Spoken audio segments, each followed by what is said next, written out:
राधे राधे दोस्तों, स्वागत है आपका आपके अपने channel Ananya only motivate. Mahatma Gautam Buddha के समय की बात है।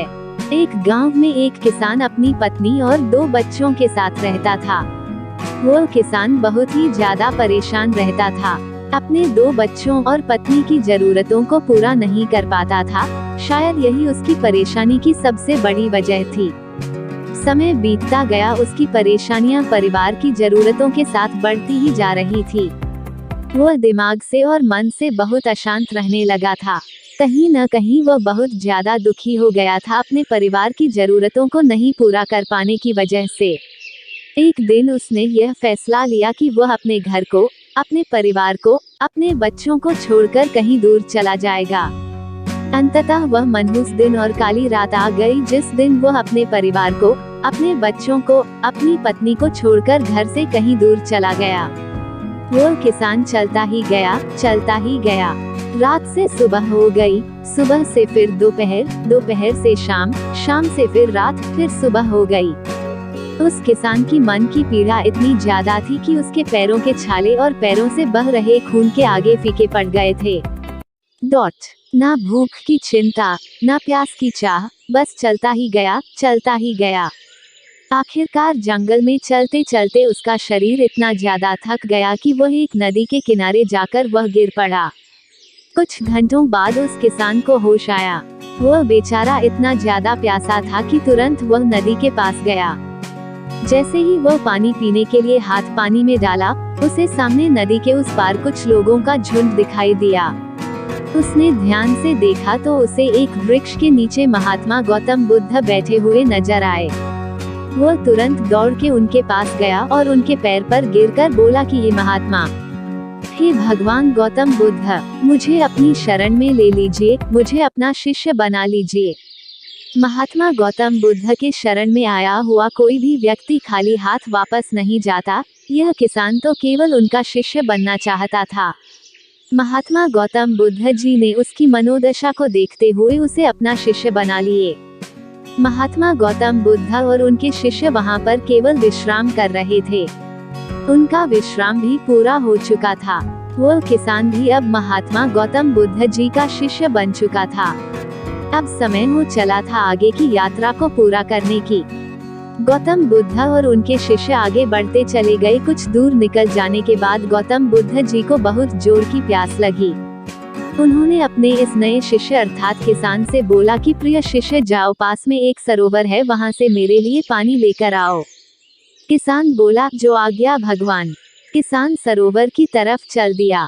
सरोवर के पास जैसे ही किसान पहुंचा, उसने देखा कि उस सरोवर में बहुत सारे जानवर उछल कूद कर रहे हैं। वे सारे जीव जंतु किसान को देखते ही तुरंत वहां से भाग गए। किसान बहुत ही खुश हुआ और उस सरोवर की तरफ चल दिया पानी लेने के लिए।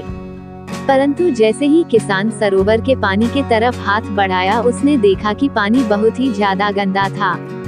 किसान निराश होकर वापस गौतम बुद्ध जी के पास आ गया। गौतम बुद्ध जी ने उससे पूछा, पानी कहाँ है? किसान ने दुखी भरे शब्दों के साथ कहा, हे भगवान, मैं जैसे ही उस सरोवर के पास पहुंचा तो मैंने देखा कि उस सरोवर में काफी सारे जीव जंतु उछल कूद कर रहे थे और उनके उछल कूद करने की वजह से उस सरोवर के जमीन के तल में बैठी हुई सारी गंदगी, सड़े हुए पत्ते उस पानी में घुल मिलकर एक कीचड़ का रूप ले लिए थे। यही कारण है कि मैं वह पानी लेकर नहीं आया, क्योंकि वह पानी नहीं कीचड़ हो चुका था। महात्मा गौतम बुद्ध जी उस किसान की बातों को समझ गए और मुस्कुराते हुए उन्होंने कहा कि मैंने तुमसे सरोवर का पानी मांगा था। मैंने यह नहीं कहा था कि पानी अगर गंदा हो तो पानी लेकर मत आना। उन्होंने अपने दूसरे शिष्य से अनुग्रह किया कि जाओ और सरोवर से पानी लेकर आओ। उनका दूसरा शिष्य निकल पड़ा पानी को लाने के लिए और कुछ देर पश्चात वह पानी लेकर वापस आ गया। आश्चर्य की बात तो यह थी कि दूसरे शिष्य द्वारा लाया हुआ पानी बिल्कुल साफ था।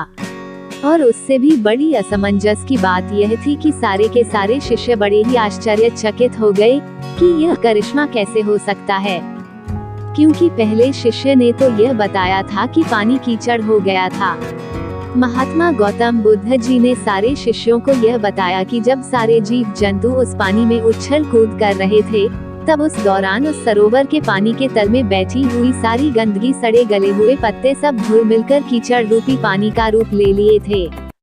परंतु जितने समय में प्रथम शिष्य किसान वापस आया और दूसरा शिष्य वापस गया, उतने समय में उन जीव जंतुओं के भाग जाने के पश्चात उस सरोवर का पानी धीरे धीरे शांत हो गया था।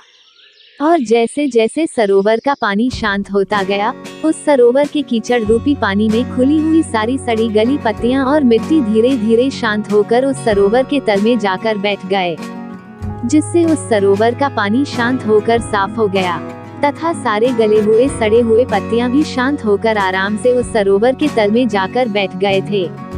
प्रिय शिष्यों, अगर उस सरोवर में किसी भी तरीके का कोई हलचल नहीं होता तो उस सरोवर की हर एक चीज जिसको जहाँ पर होनी चाहिए थी वह वहीं पर ही रहती। उन जीव जंतुओं के हलचल की वजह से सरोवर के तल में बैठी हुई सड़ी गली पत्तियां मिट्टी उस शांत पानी में मिलकर एक कीचड़ का रूप ले लिए थे। ठीक इसी प्रकार से हर एक व्यक्ति के जीवन में तरह तरह की समस्याएं, परेशानियां और कठिनाइयां आती है, जिसके वजह से हमारे मन में हलचल सी मच जाती है। हमारा दिमाग और मन अशांत हो जाता है। तत्पश्चात हम कोई गलत निर्णय अर्थात फैसला ले लेते हैं। परंतु अगर हम थोड़ा समय देकर उन कठिनाइयों, परेशानियों और समस्याओं के बारे में समझने की कोशिश करें तो मन की हलचल उस सरोवर की पानी की तरह शांत हो जाएगी, जिससे हम अपने जीवन में सही निर्णय का चुनाव करते हुए उसका समाधान निकाल लेंगे। किसान को महात्मा गौतम बुद्ध जी की सारी बातें बिल्कुल साफ साफ समझ में आ गई। उसे यह भी समझ में आ गया कि उसके परिवार में आई हुई सारी परेशानियां, दिक्कतें और जिम्मेदारियां भी इसी सरोवर के सड़ी गली हुई पत्तियों और मिट्टी रूपी कीचड़ की तरह ही हैं। बस जरूरत है थोड़ा समय निकालकर मन को शांत करते हुए उन परेशानियों, दिक्कतों के बारे में समझने और उसका समाधान निकालने की। दोस्तों, समय के साथ साथ हर एक इंसान की जरूरतें बढ़ती ही जाती है। हो सकता है किसी की जरूरत कम हो सकता है किसी की जरूरत ज्यादा हो, लेकिन हमें उन जरूरतों को पूरा करने के लिए मेहनत तो करना ही पड़ता है। हाँ, यह जरूर है कि मेहनत करते वक्त हमें बहुत सारे कठिनाइयों और समस्याओं का सामना करना पड़ता है। इसी वजह से बहुत बार हमारा मन अशांत हो जाता है, निराश हो जाता है, दिल दिमाग में एक अजीब सी हलचल होने लगती है, जिसके वजह से हम गलत फैसला ले लेते हैं। परंतु दोस्तों, हमें घबराने की जरूरत नहीं है, हमें अपने दिमाग को शांत करने की जरूरत है। थोड़ा समय देकर इसके बारे में सोचने की जरूरत है। इसका समाधान कुछ न कुछ जरूर निकल आएगा। दिमाग को शांत रखें, कोशिश करते रहें, मेहनत करते रहें।